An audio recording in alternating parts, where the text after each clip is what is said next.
نحمده ونصلي علی رسولہ الکریم اما بعد بسم اللہ الرحمن الرحیم۔ عزیزان گرامی، چھوٹے بچے جب بچپن ہی میں کسی کے فوت ہو جاتے ہیں تو یہ بہت بڑا صدمہ ہوتا ہے، جس پر والدین کو بہت شدید تکلیف کا سامنا ہوتا ہے، لیکن ان کے اس درد کا مداوع رسول اللہ صلی اللہ علیہ وسلم کی یہ حدیث پاک کرتی ہے۔ عن ابن عباس قال قال رسول اللہ صلی اللہ علیہ وسلم، حضور صلی اللہ علیہ وسلم نے ارشاد فرمایا، من کان لہ فرطان من امتی ادخلہ اللہ بہم الجنہ، جس کے دو بچے بچپن کی عمر میں ابھی بلوغ تک نہیں پہنچے تھے اور ان کا وصال ہو گیا۔ فرطان ان کو کہا، فرد کا معنی ہوتا ہے پیشوا، کہ وہ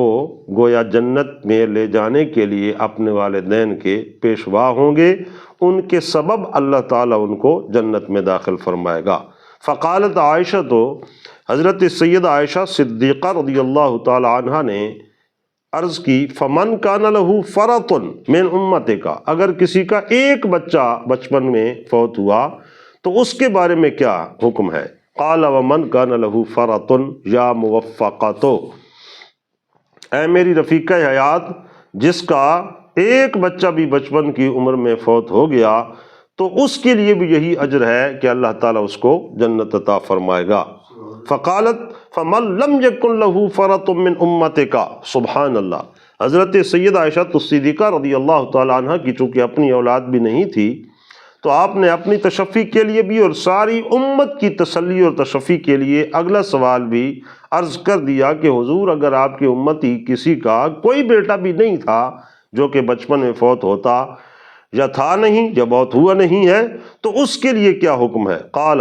فانا فرط امتی لن یصابوا بمثلی، تو حضور صلی اللہ علیہ وسلم نے فرمایا، گھبرانے کی ضرورت نہیں ہے، اگر کسی کی اولاد نہیں تھی تو میں اس کے لیے فرط ہوں، یعنی وہ جس طرح پیشوائی